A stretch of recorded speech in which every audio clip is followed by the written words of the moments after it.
Musk భారత పర్యటన రద్దు.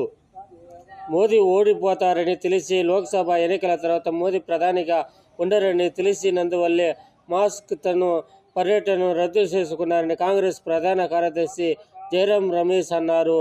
జరగబోయేది ఏమిటో మస్క్ తెలుసు ఉంటారు. ఇండియా కూటమి కొత్త ప్రధాని మస్క్ను త్వరలో ఆహ్వానిస్తారు.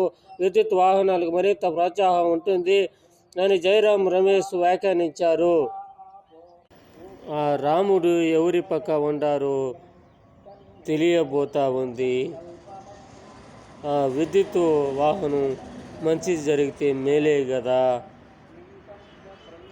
ఆ రాముడి వల్ల ఆ విద్యుత్ వాహనాలు చౌక ధరకు దొరికితే మేలే కదా. ఆ విధంగా భారత్ ముందుకు వెళ్ళటానికి